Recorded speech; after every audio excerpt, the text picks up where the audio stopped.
Jesus.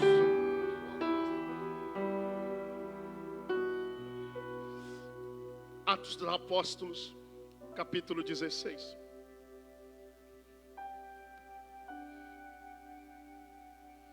Meu Deus.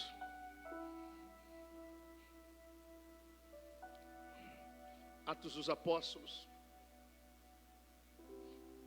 capítulo 16.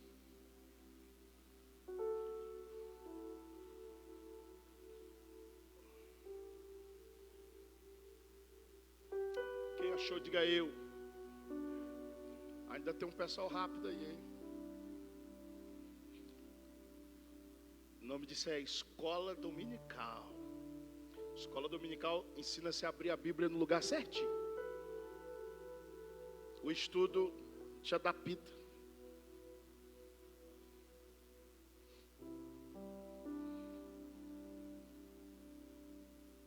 Quem achou? Quem não achou, vamos pegar carona. Eu desci para ficar mais perto de vocês aqui. Passando pela Frígia, pela província da Galácia, foram impedidos pelo Espírito Santo de anunciar a palavra na Ásia. Quando chegaram a Mísia, tentaram ir a Betínia, mas o Espírito de Jesus, diga não, mais alto, de novo, nos permitiu. Diga, Jesus não deixou, o Espírito de Jesus não quis. 7. Quando chegaram a Mísia, intentava ir a Betina, mas o Espírito de Jesus não lhes. E tendo passado por Mísia, descer a Troas. Versículo de número 26. Diga, esse versículo é o resultado dos primeiros. E de repente, sobreveio um tão grande terremoto,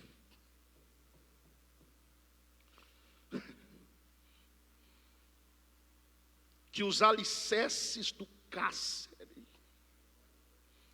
se moveram, e logo se abriram todas as portas, e foram soltas das prisões a todos. Diga graças a Deus. Tome seu assento. Vamos lá.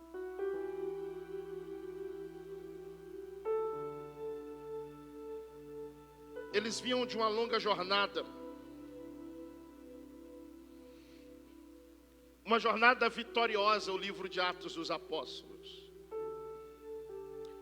O livro de Atos dos Apóstolos mostra uma ascensão da igreja, um crescimento avassalador. A igreja de Atos dos Apóstolos, ela é tão diferenciada que a primeira manifestação do Espírito Santo do dia de Pentecoste causa um alvoroço que convence 3.000 pessoas a se converterem ao Evangelho. Diga comigo, a primeira manifestação. Isso foi algo tão forte que incendiou o coração deles. Deles, digo aqueles que saíram dali falando línguas repartidas como de fogo. Isso levou eles ao segundo mover. Eles fazem uma cruzada na praça pública da igreja primitiva. Em frente à igreja havia uma praça muito grande. Essa praça consegue agregar 5.000 pessoas, ou mais que isso. Mas a Bíblia diz que Pedro prega pela segunda vez o seu sermão. E após pregar, 5.000 pessoas recebem o Espírito Santo. Então a gente já tem uma conta de uma igreja que em 2 cultos ganharam 8.000 almas. Eu preciso repetir isso.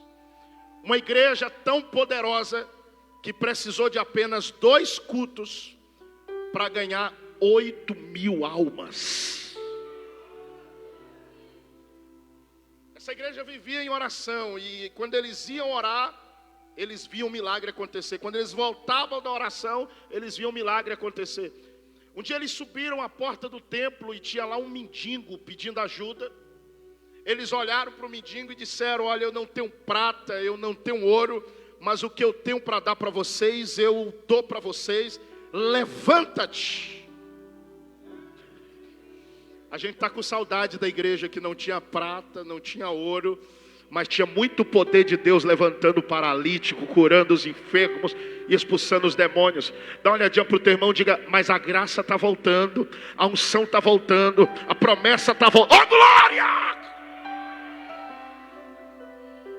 As manifestações frequentes trouxeram à igreja uma perseguição avassaladora. Porque alguém logo imagina, por onde eles passam, eles estão ganhando centenas de milhares de pessoas. Daqui a pouco a influência deles serão tão grandes que eles irão se sobrepor a nós. A perseguição do evangelho sempre foi política também. Inclusive a morte de Cristo foi política. Eles passaram a ter medo da influência que Jesus causava. E aqui em Atos dos Apóstolos eles passam a ter medo da influência que a igreja causava. A igreja convence por onde passa. Por quê? Porque com a igreja está a palavra da verdade. Essa palavra viva e eficaz. Essa espada de 2 gumes, que arde o coração, que penetra na divisão da alma e do espírito, que vai entre as juntas e medulas. Nessa perseguição, nós encontramos diáconos cheios do Espírito Santo, presbíteros cheios do Espírito Santo, uma igreja que vai crescendo cheia do Espírito Santo. E após o apedrejamento de Estevão, nós encontramos no cenário um Saulo de Tarso, perseguidor do evangelho.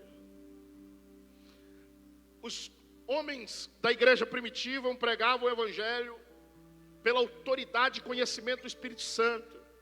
Isso era tão forte. Hoje a gente estava comentando de um colega nosso de altar, que é cego dos 2 olhos, e prega a Bíblia de Gênesis a Apocalipse. Não é fruto de estudo, é fruto do Espírito Santo que orienta, que direciona, que leva, que envia, que ensina. Era assim com os galileus. Pedro era homem de pouco estudo, assim também André.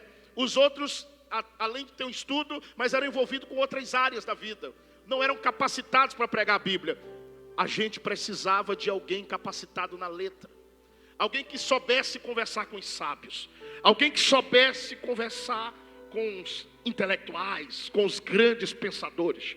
Alguém que conseguisse trazer uma ruptura nos pensadores incrédulos, ateus, tirados a cientistas. Então Deus começa a cercar o caminho de um poliglota, judeu e romano ao mesmo tempo, que conhecia bem da lei, que sabia bem do sagrado da lei, usar a lei. Deus começa a cercar esse indivíduo, sem ele perceber. Ele odeia Cristo, ele odeia a igreja, ele odeia os crentes, ele odeia tudo que se chama de fé. E ele começa a perseguir a igreja. Jesus começa a perseguir eles. Ele persegue a igreja e Jesus persegue ele. Vou repetir. Ele persegue a igreja e Jesus persegue ele. Pastor, o que é que você está falando? Não se assuste com quem persegue a igreja. Quem persegue a igreja, Jesus persegue eles. Ah, pastor, o governo está perseguindo a igreja. Jesus vai perseguir o governo.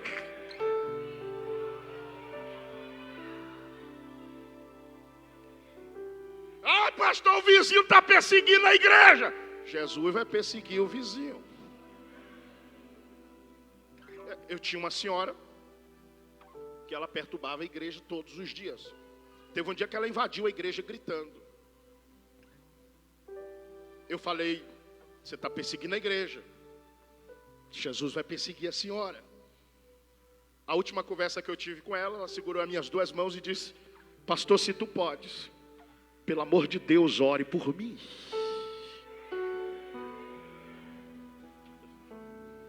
Jesus derruba esse rapaz do cavalo. Eu preciso adiantar as coisas, até mesmo porque o objetivo é outro.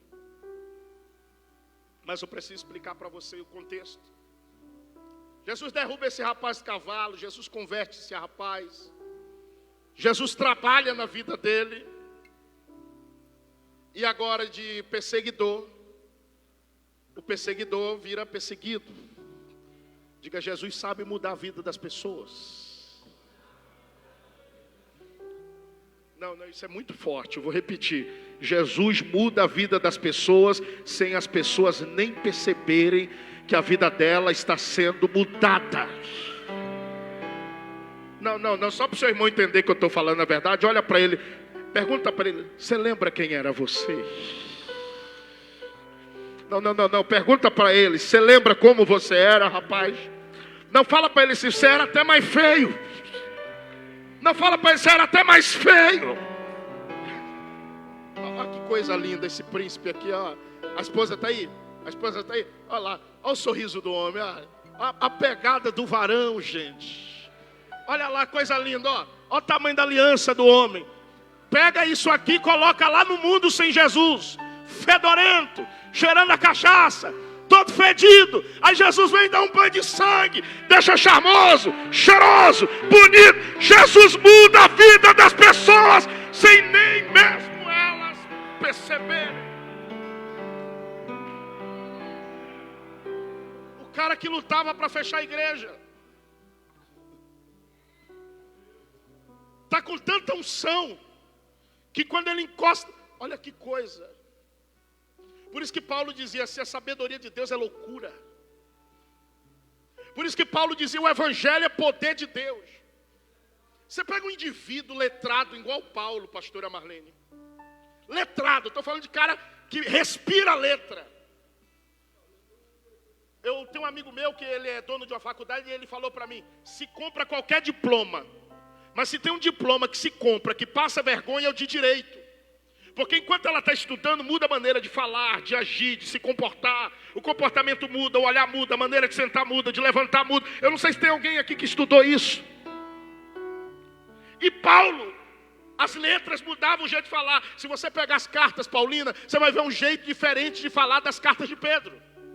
Há muito mais simplicidade na fala de Pedro do que na fala de Paulo. Paulo era culto. Aí você pega um homem culto desse com um lenço na mão dizendo: ó, eu vou curar você com meu lenço. Qualquer teólogo dizia: que negócio de lenço, teu lenço é fedido, teu lenço faz nada. Não, Paulo disse: o lenço pode não fazer nada, mas o poder de Deus que está na minha vida usa até o que é meu. Aí você vai ver um cara desse dizendo assim: olha, a letra mata. Foi Paulo que falou. O Espírito vivifica. Mas vamos ao assunto. Paulo pega a sua primeira caravana missionária e vai de cidade em cidade pregando. O texto sagrado diz que essa caravana fez tanto sucesso que começou a preocupar as autoridades das cidades. Quando Paulo estava à porta da cidade, há relatos, isso aqui não é fala de pregador não, há relatos que as autoridades se reuniam e falavam a seguinte frase: os homens que alvoroçaram o mundo chegaram também aqui. Em outra tradução diz assim: os homens que perturbam o mundo chegaram também aqui. Graça, unção. Quando Paulo botava o pé na cidade, metade dos demônios da cidade já pulava para o outro lado da saída da cidade e ia embora dizendo: eu não quero confusão com esse homem. Esse homem carrega o Espírito de Deus na vida dele. Levanta as mãos, eu preciso profetizar isso. O Deus de Paulo não mudou, e a unção que Deus deu a Paulo, Deus vai dar à igreja nos dias de hoje. Se prepare, que onde você colocar a planta dos seus pés, vai acontecer milagre, a vida de alguém vai mudar, alguém vai ser liberto, alguma cadeia vai ser quebrada. Eu acho que alguém consegue ter fé para crer que recebe.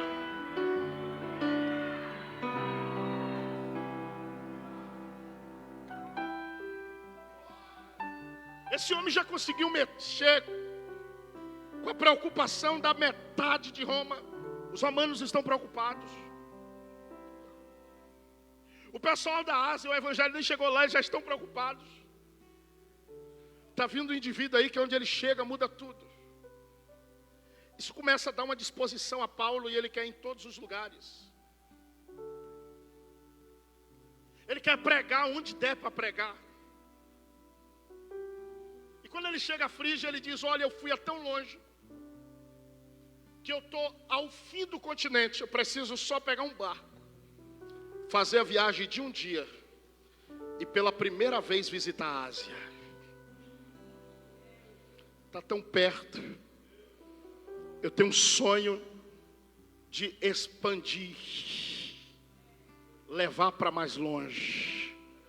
E eu já cheguei aqui em Frígia. Frígia está tão perto. Vou repetir, basta pegar um barco e nós vamos perturbar lá também. Nós vamos alvoroçar lá também. Ele começa a se preparar e eu acho isso muito lindo. Porque nem sempre o nosso plano é o plano de Deus. Eu começo a trazer o propósito do que Deus me revelou hoje à tarde agora. Nem sempre o que a gente quer é o que Deus quer. O que Paulo queria era certo. Ele está querendo pregar o evangelho. A intenção da viagem é pregar o evangelho. Ele está todo pronto para ir. Mas tem horas na vida que a gente tem que lembrar que a gente tem dono. Deixa eu ver quem tem dono aqui. E quem tem dono não vai para onde quer, não faz o que quer. Não. Você que anda dizendo que você manda no seu nariz, então você não é crente. Porque no meu nariz, nas minhas pernas, no meu corpo, na minha mente, quem manda é Ele, o meu dono. Está tudo pronto para ir. Talvez tinha até uma alegria pela viagem, porque coisa bacana é você estar indo para onde você quer ir. Aí o Espírito Santo aparece para ele e diz assim: você não vai.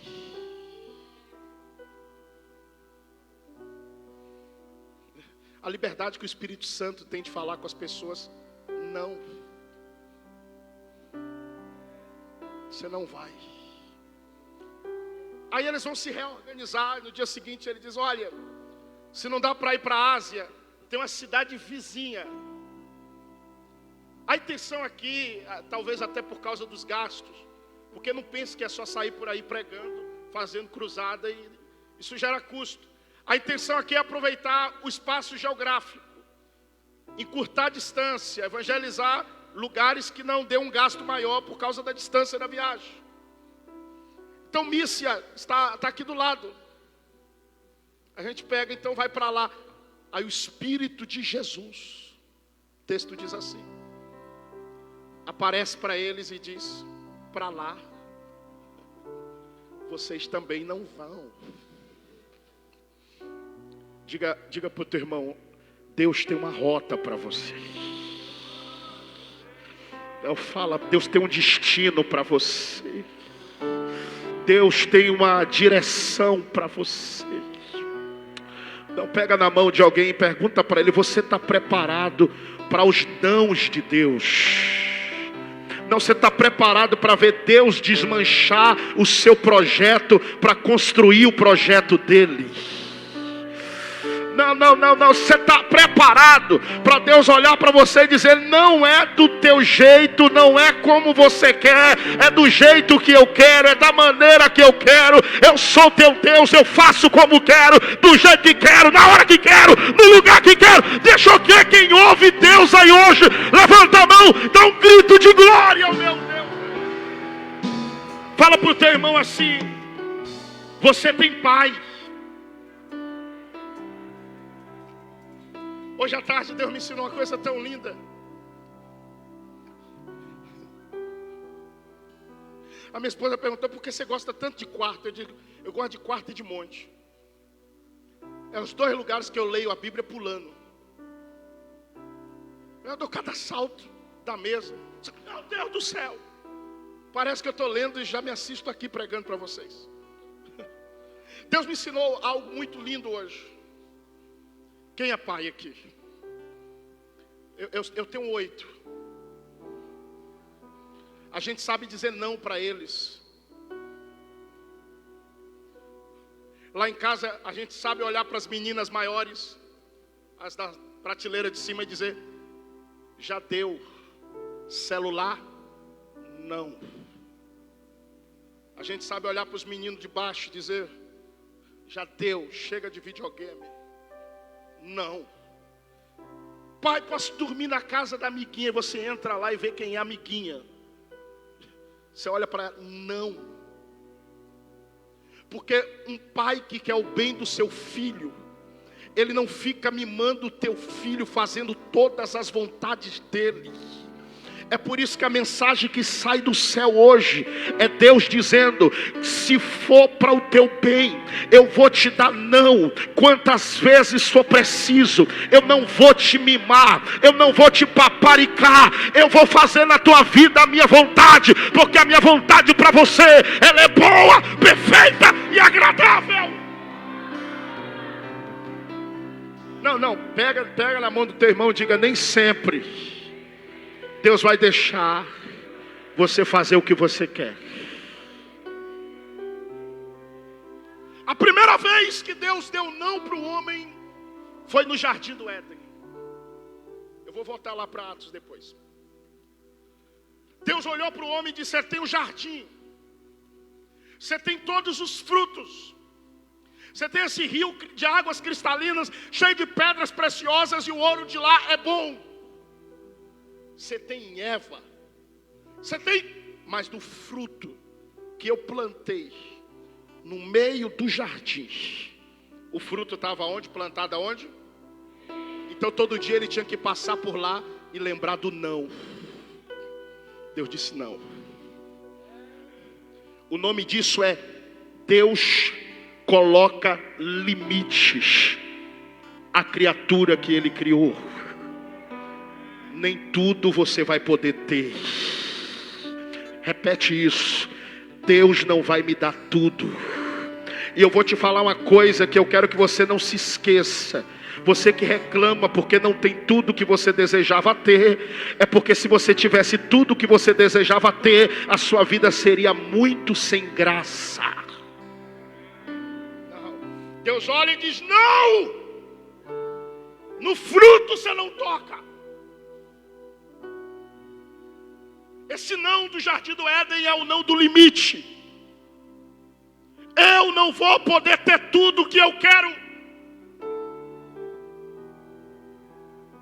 Existe o não da direção de Deus. Isaac está querendo perseguir o caminho do seu pai ante a crise. Quando a crise veio sobre os dias de Abraão, Abraão foi para o Egito e prosperou. Quando a crise veio nos dias de Isaac, Isaac queria ir prosperar no Egito. Gênesis 26, 2. E o Senhor apareceu para Isaac e disse para ele: não desças ao Egito, fica na terra que eu te mandar. Na terra que Deus mandou Isaac ir, Isaac prosperou assustadoramente a ponto de ficar riquíssimo. O não de Deus muda a minha rota, me colocando na rota dele e construindo planos maiores que os meus.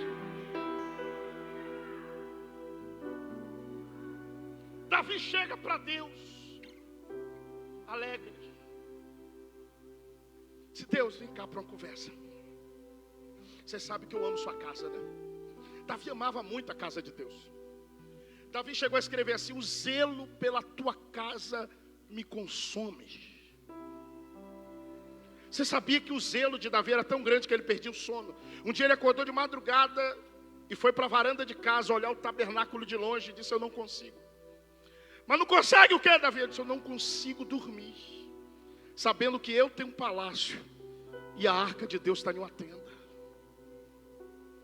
Aí ele começa a desenhar rascunhos. E aí, eu acredito, ele traz o projeto para Deus. Olha, Deus, que bacana.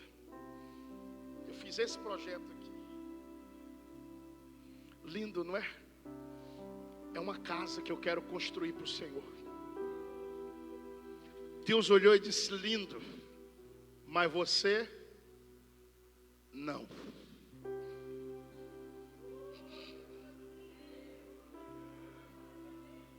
Por quê? Por que, Deus?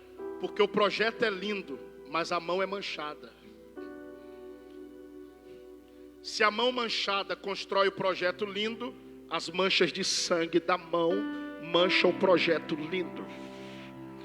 Mas eu sou Deus, e o projeto que você não constrói não sai de dentro da tua casa. Levante as mãos e diga: os sonhos que Deus não permitiu eu realizar, os meus filhos realizarão. Diga: da minha casa não sai. Diga: eu posso ter errado nas escolhas, eu posso ter errado nas atitudes, e de alguma maneira fiquei impedido de realizar o projeto. Mas o Deus que disse não para mim, está dizendo sim para os meus filhos. Eu acho que alguém sente e recebe a presença de Deus aí.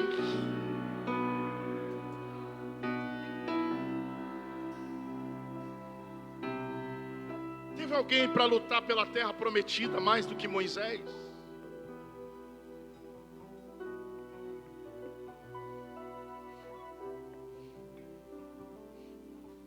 Quando ele atingiu a rocha de Meribá, símbolo de Cristo, era como se ele estivesse batendo em Jesus. As pessoas não entendem por que Moisés não entrou na terra. Porque a primeira cacetada que Jesus recebeu foi de Moisés. O povo ira tanto ele, e ele toca em um símbolo da presença do Messias, a rocha de Meribá. Então Deus olha para ele e diz: você não pode entrar na terra prometida. Você encontra no livro de Números Moisés fazendo uma oração e dizendo: deixa-me, Deus, atravessar o Jordão e ver a beleza que tem do outro lado.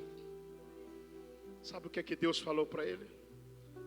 Não falamos mais sobre isso. Na terra você não entra. Eu lutei para entender. Fala para o teu irmão: nem sempre você vai entender os nãos de Deus, porque tem não que é doído, tem não que machuca, tem não que mexe com a estrutura. Paga um preço por uma promessa, paga um preço por um milagre, e sem explicação alguma, porque Deus não é para se entender, Deus é para confiar.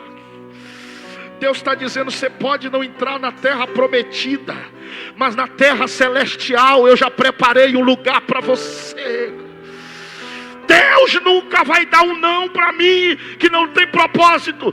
Talvez Moisés podia entrar na terra prometida, e entrando lá poderia perder a terra celestial.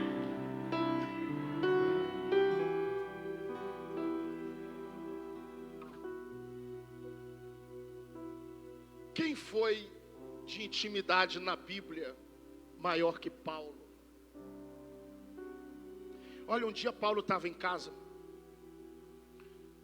E Deus resolveu fazer uma visita na casa dele. Aí Deus olhou para o camarada e disse assim: monta na cavalaria celestial, vamos ali dar um passeio. Passeio? Vamos ali dar um passeio. Deus levou ele lá no céu, mostrou tudo para ele. Diga comigo, intimidade. Camarada, quando voltou, o que é que você viu? Você sabe o que significa a palavra inefável? O que eu vi foi tão bom, tão bom, tão bom, que eu nem consigo explicar o que eu vi. Você sabe o segundo substantivo da palavra inefável? O segundo significado é: além de eu não conseguir explicar o que eu vi, tem coisas que não me são lícitas falar. Não é ir para o céu para ficar escrevendo livro, não. É ir para o céu para guardar segredo de amigos.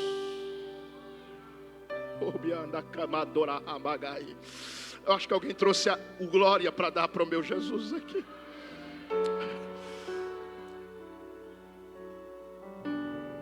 Paulo teve tantas superações na vida, que um dia Paulo resolveu escrever. Eu acho que ele estava emocionado. E ele faz um relatório: olha, eu passei por 2 naufrágios. Eu procurei roupa para vestir, não tive. Um dia rasgaram todas as minhas roupas em praça pública e me apedrejaram lá. Eu fui açoitado algumas vezes, preso algumas dezenas de vezes. Alguns dias com muito frio, outros em lugares com muito calor. Eu tive a traição dos falsos irmãos. Ele vai dando um relatório. E ele diz: sabe como é que eu venci tudo isso? Eu digo que não foi eu que venci, mas a graça de Cristo que está em mim. Mas esse mesmo homem, agora você vai entender porque eu estou falando sobre ele, pediu algo a Deus e Deus não deu. Ele diz: pela excelência das revelações que eu tive, para que eu não ficasse vaidoso, 1 Coríntios 14, para que eu não me gloriasse pelo que eu sei de Deus, para que eu não fosse um soberbo, foi colocado em mim um espinho na carne, que eu lutei com ele, eu tentei me desviar dele, eu tentei fugir dele, mas ele me esbofeteou a primeira vez. Eu tentei escapar, ele me esbofeteou a segunda, e então eu fui até o meu amigo, dobrei o joelho e disse: meu amigo, me livra desse espinho, tira da minha carne. Você acha que Deus, no estralar de dedos, tirou? Sabe o que é que Paulo disse? Que a única resposta de Deus para ele foi: a minha graça, a minha graça, a minha graça, a minha graça. Mais alto, igreja do Senhor, diga: a tua graça me basta.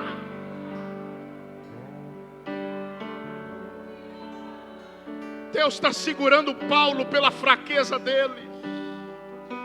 Deus está mostrando para esse camarada que você tem intimidade comigo, teu lenço cura, você tem autoridade, tem unção, tem poder, mas você ainda depende de mim, porque o meu poder se aperfeiçoa na tua fraqueza.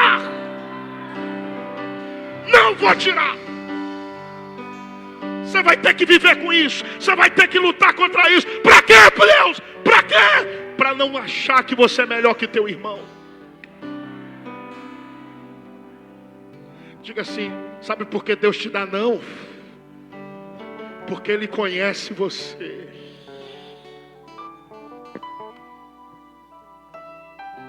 Ele começa o texto dizendo que o não que ele recebeu foi para que ele não ficasse vaidoso. Você sabe o que significa os nãos de Deus? quando eles dói, a oração a ser feita é: antes digo, não a minha vontade, mas a tua vontade. Você sabe que oração é essa? A oração do Getsemane. Jesus está falando com Deus em uma madrugada sombria.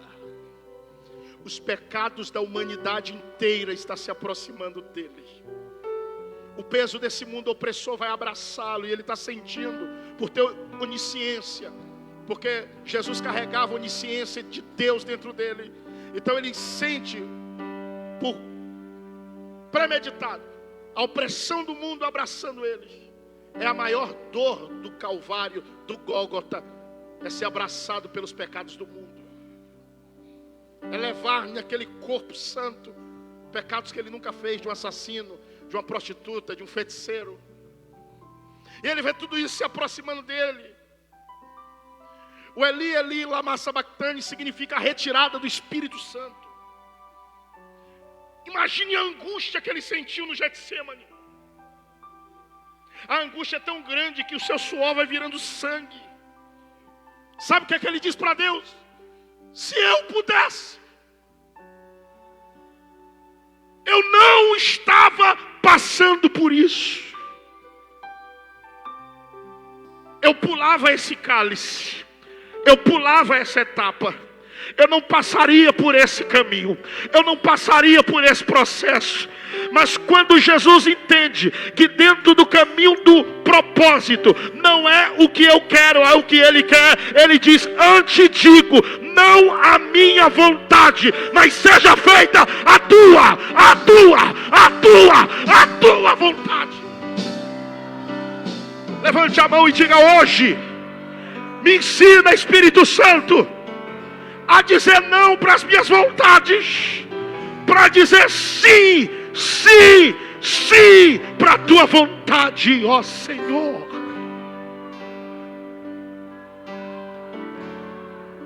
Eu termino agora.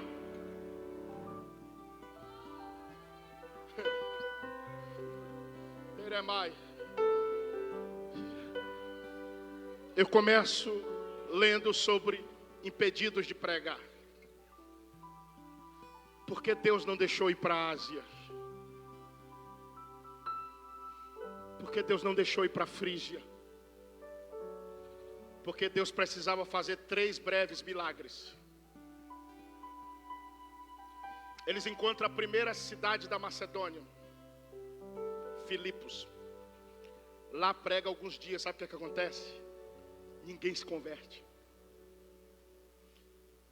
Só que eles estão para ir embora da cidade, eles têm um costume. Eu, por exemplo, eu gosto de orar em lugares montanhosos, eu chamo de monte. É um desejo meu, eu gosto. Às vezes eu acampo, fico 3, 4 dias por lá. Só que eles gostavam de orar na beira do rio. E depois de pregar tantos dias ali em Filipos e ninguém se converter, eles vão ter uma surpresa, porque eles dizem: eu considero que aquele rio que está na saída da cidade é um lugar bom para orar, então nós vamos lá orar. E quando eles chegam lá para orar, depois de pregar e ninguém se converter, ele encontra naquele rio, na beira daquele rio, algumas mulheres que estão orando. Levante a mão e diga: quando você menos espera, o reforço chega. Eles estão indo para lá orar, e quando chega lá já tem alguém orando. Você não sabe, mas alguém está orando por você, e quem mandou orar foi Deus. Não, quem entende isso, levante a mão, dá um grito de glória a Deus. Só que tem um detalhe. A Bíblia diz que aquelas mulheres estavam adorando.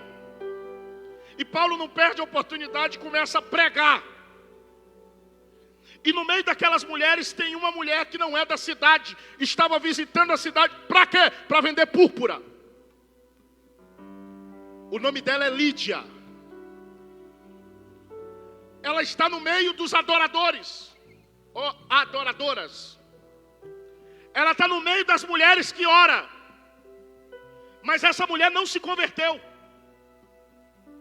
A prova é que o texto diz que o Espírito Santo visitou o coração dela enquanto eles ensinavam. Já começou o propósito do não de Deus. Eu tenho alguém para salvar na saída da cidade de Filipos. Eu vou abrir a mente, eu vou abrir o coração, eu vou tocar. Ela já vai para a igreja, ela já vai para os cultos, ela já adora com quem adora, ela já ora com quem ora. Só faltou levantar a mão e eu vou levar vocês lá para levantar a mão dela. Lídia se converte e pergunta para eles: vocês vão dormir onde hoje? A gente já estava de saída. Não, vocês não vão sair. Está escrito assim: e ela os convence a levar eles para sua casa.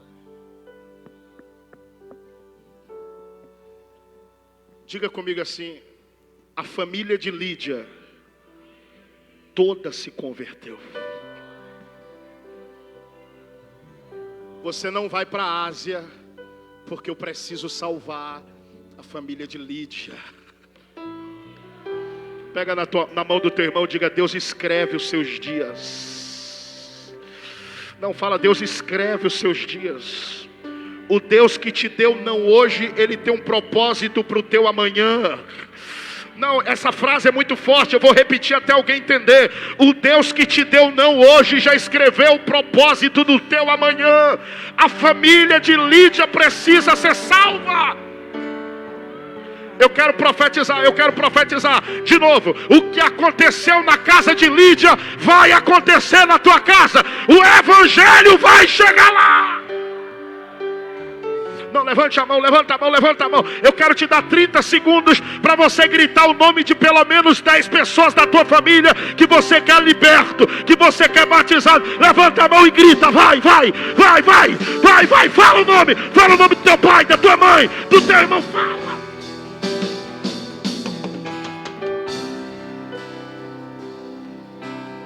Todos foram batizados. Depois da obra feita na casa de Lídia, eles pegam um barco e vão a Detroit. A chapa vai esquentar. Na entrada da cidade, como disse antes, é avisado as autoridades. Já está todo mundo de olho neles. Saiam e encontram uma escrava. Atos 16. Saiam e encontram uma escrava. Ela é o quê? Então você não vai para a Ásia, porque você precisa ter um encontro com uma escrava. Diga assim comigo: você não pode ir para a Ásia, porque eu quero tremer a Macedônia. E para tremer a Macedônia eu vou precisar da ousadia de vocês. Então, você não vai para a Ásia, mas eu vou levar vocês para um lugar que quando vocês chegarem lá, eu vou tremer aquele lugar com o trabalho de vocês. Levanta a mão e diga assim: não a minha vontade, faz a tua vontade, Senhor. O espírito imundo na mulher, de adivinhações, de engano, trazia lucro para a cidade.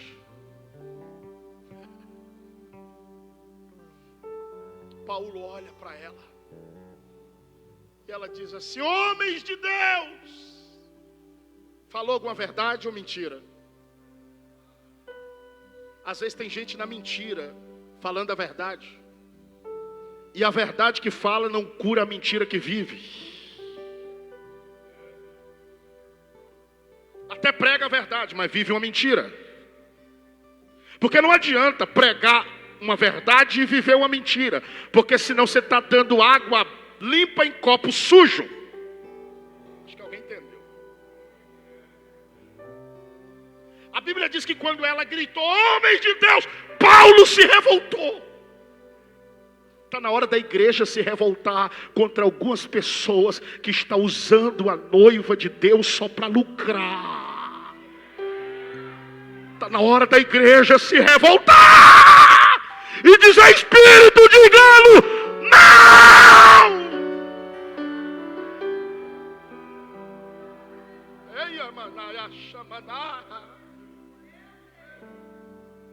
Eu quero profetizar, eu quero profetizar, eu quero profetizar. É chegado o tempo que Deus vai arrancar a máscara de muitos falsos profetas. Deus vai envergonhá-los, Deus vai desmascará-los, Deus vai mostrar quem eles são em seu oculto, o que eles fazem. Eu só quero saber, você tem estrutura para saber de muita coisa?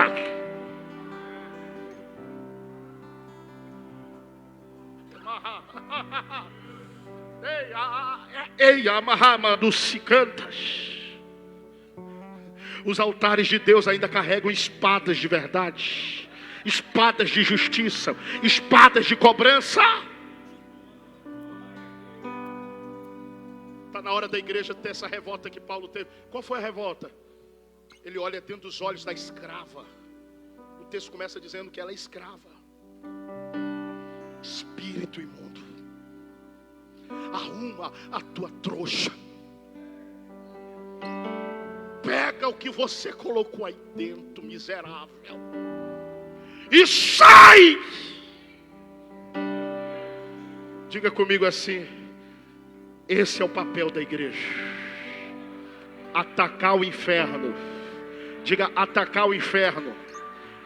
Às vezes a gente confunde aquele versículo que diz: e as portas do inferno não prevalecerão. Fica parecendo que o inferno vai atacar a gente e a gente vai ficar se defendendo. Não, a igreja que vai atacar o inferno, e as portas do inferno não vão resistir. Eu quero profetizar: é a tua vida que Deus vai usar para libertar aquela rua, para libertar aquela família, para libertar aquela empresa. Aonde você colocar os teus pés, vai ter demônio pegando a mala e partindo em retirada.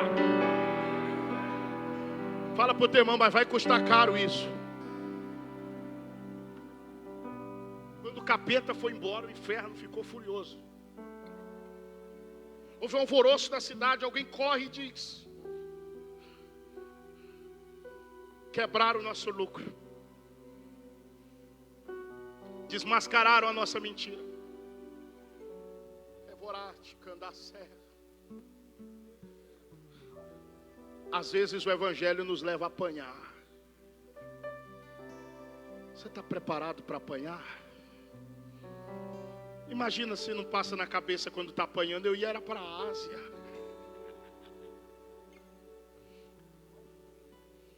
Eu ia para a Mícia. Agora eu estou aqui com os pés e as mãos amarrados. E aí, o que é que faz? Você lembra porque Deus levou a gente para Filipos? Aí talvez Silas disse: mas lá a gente não ganhou nenhuma alma, mas lá a gente aprendeu alguma coisa. O que a gente aprendeu lá? A gente aprendeu a adorar com aquelas mulheres na beira do rio. Você lembra daquelas mulheres que cantaram lá na beira do rio de Filipos? Elas cantavam como mesmo, Paulo? Vamos cantar. Faz assim, olha. Você canta e eu oro. Você ora e eu canto. Você canta, eu oro. Você ora, eu canto. Você canta e eu oro. Quando você estiver cantando, eu vou orar. Quando você estiver orando, eu canto. Quando você canta, eu oro. E vamos lá! Você canta, eu oro. Você ora, eu canto. E vamos indo! Você canta, eu oro. Quando você cantar, eu oro. Você orar, você canta. E aí um cantava, o outro orava, o outro orava, o outro cantava. E daqui a pouco, deu meia-noite nessa guerra espiritual. E o que aconteceu? De repente, vai se cumprir o propósito do não de Deus. Aquele não que Deus deu dizendo: vocês não vão para a Ásia, causou um terremoto na Macedônia, que ganhou do carcereiro aos presidiários uma cadeia inteira para Jesus. Não, eu vou repetir aquela frase. Eu quero que você grava ficando de pé. Fica de pé, diga: o não que Deus me dá hoje.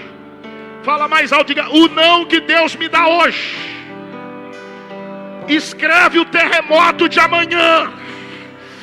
Diga: Deus vai tremer a terra usando a minha vida.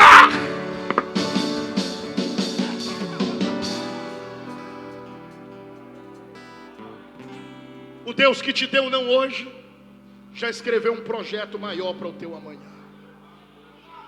Você sabe como é que terminou essa história? Não abriram nenhum inquérito. Arquivaram o processo. Pegaram eles e disseram: nem na cadeia dá para segurar vocês. Você já fez o que tinha para fazer aqui? Pode ir em paz. Está lá no texto. E disseram: é melhor. Eles se reuniram e disseram: olha, nem cadeia segura eles. Se matar, o povo se revolta contra nós. Não dá para matar, não dá para prender. Pode ir. Vai cumprir o propósito em outro lugar. Já aconteceu o que era para acontecer aqui, já deu. Levante as mãos para lá, o evangelho ficou plantado. Diga: já tem. Fala alto, diga: já tem um projeto poderoso escrito para o meu amanhã. Raia. Tem um projeto de Deus escrito para a tua casa. Eu vejo Deus tirando o punhal da morte da mão de alguém.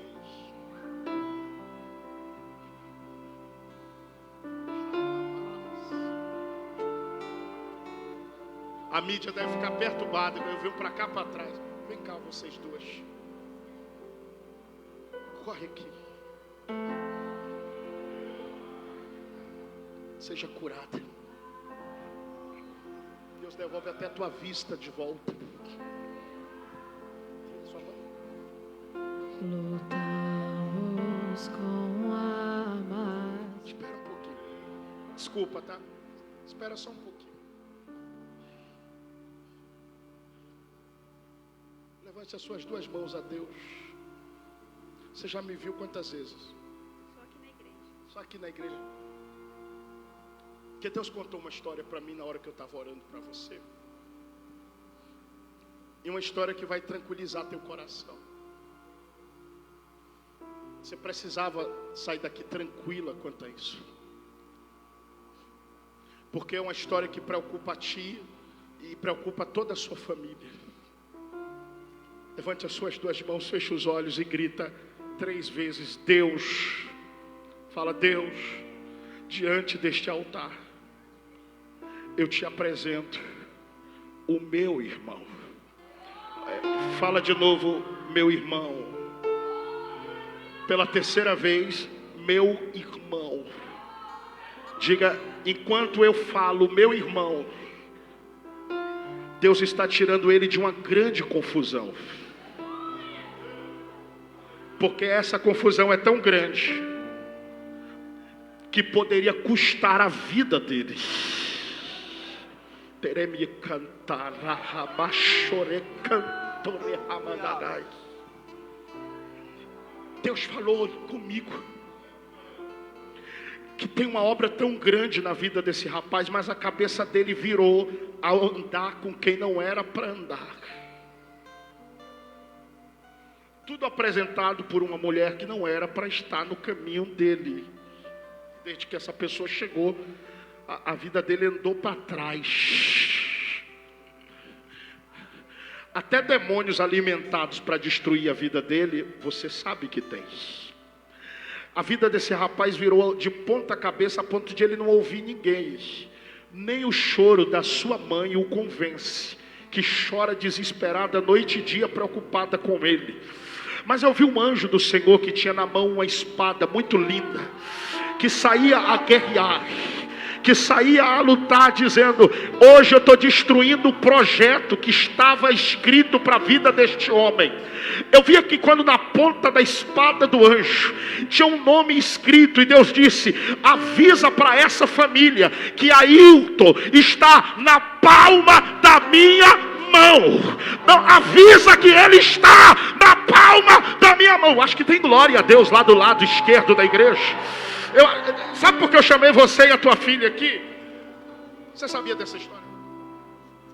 Sabia tudo? Mínimos detalhes. Mais ou menos. O meu Deus arranca hoje toda a preocupação da sua casa.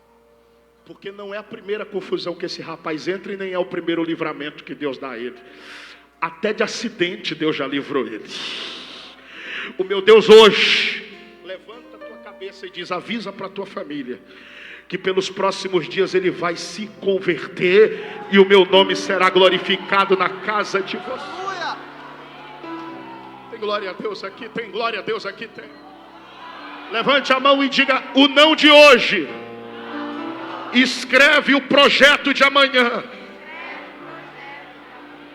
Aleluia. O não de hoje escreve o projeto de amanhã. Você leva o não que tu recebeu naquela audiência. Aquela audiência do final do ano passado, você lembra? O não que tu recebeu, tu lembra? Você não entendeu nada porque era como causa ganha. Você não entendeu nada porque lutaram contra ti, conspiraram contra ti e te deram uma rasteira e a perda foi grande. Mas Deus está falando: o não de hoje escreve o projeto de amanhã. O não que tu recebeu em 2023 é o Senhor. Estou justificando a tua causa e estou entregando uma causa maior em tuas mãos. Eu queria que essa igreja levantasse as mãos, por 30 segundos adorasse a Deus sem parar, por 30 segundos glorificasse o Deus da sua salvação. Olha para mim. A senhora, vem cá, por favor.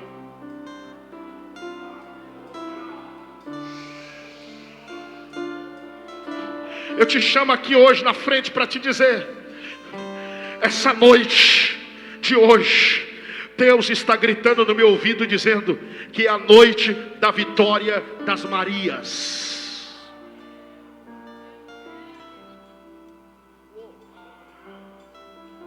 Não é Maria, não. Marias.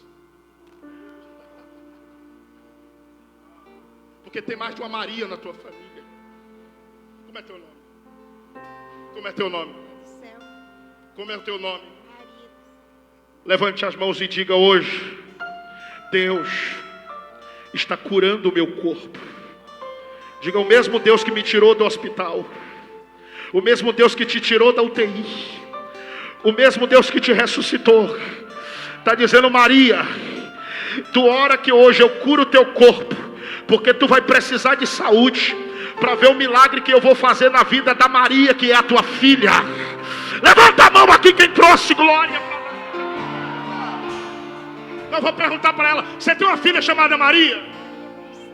O meu Deus está curando a depressão dela hoje.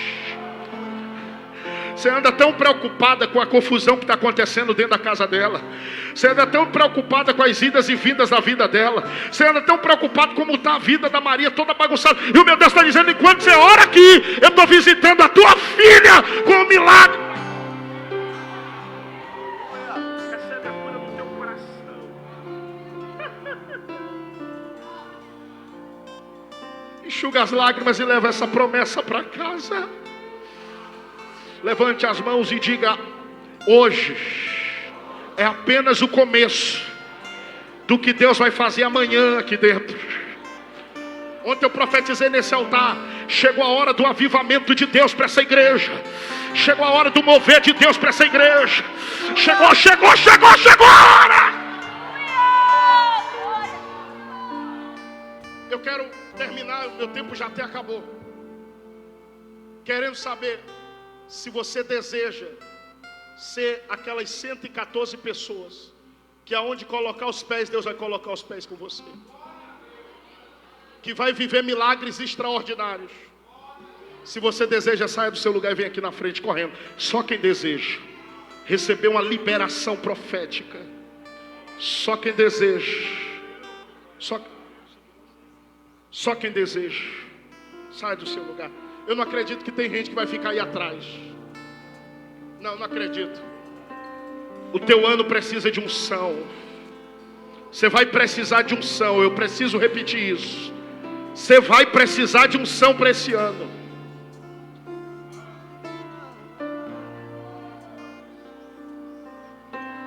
Você vai precisar.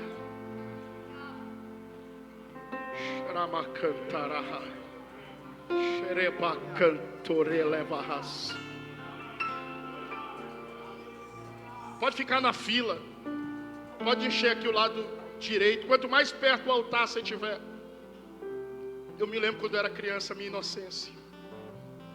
Eu não tinha lugar para orar, eu ia orar na Deus e Amor. Eu fui batizado com o Espírito Santo lá. Na virada do ano de 99 para 2000. Eu andava 4 quilômetros para chegar na igreja. E eu saía 3 horas antes do culto começar, porque eu tinha uma ideia na cabeça. Eu tenho que chegar lá e sentar nos primeiros bancos, ficar bem pertinho do altar, que o pastor vai me ver e vai me revelar. Inocência. Época boa, né? Porque hoje a gente não tem mais isso, porque quando Deus quer revelar, Ele pega você até lá no meio da rua. Eu mesmo já saí da igreja para ir buscar gente lá do bar, do outro lado. Quando Deus quer, fora da caixa. Levante as suas mãos. Feche os olhos. O homem deixa de viver, não é quando ele deixa de respirar. É quando ele perde o objetivo, é uma vida sem propósito e sem sonhos. Você ainda tem sonhos, não tem? De ver sua família toda convertida. Você ainda tem sonhos de ter condição de ajudar muita gente, de ter para dar. Isso queima dentro da gente. Você ainda tem sonhos, não tem? De dar uma condição melhor para sua família. Você viu sua mãe sofrer tanto, você disse: se eu pudesse, eu dava uma condição melhor para minha mãe. Guerreira. Isso são sonhos. Porque eu pedi para você levantar as mãos. Primeiro para pedir ajuda a Deus pelos seus sonhos. E depois para apresentá-los a Deus. A Bíblia diz: tudo é possível ao que crê. Tem pessoas que vão voltar a sonhar depois desse culto. Tem pessoas que vão voltar a viver promessas depois desse culto. Jovens, sonhem com as coisas de Deus. 25 anos pregando o Evangelho me ensinaram uma coisa. A obra de Deus é tão apaixonante, que quando eu resolvi parar as viagens, eu falei para Deus: estou parando porque chegou a hora. Mas se fosse por amor a Ti, eu faria tudo de novo. Das ilhas do Marajó aos países de guerra da África.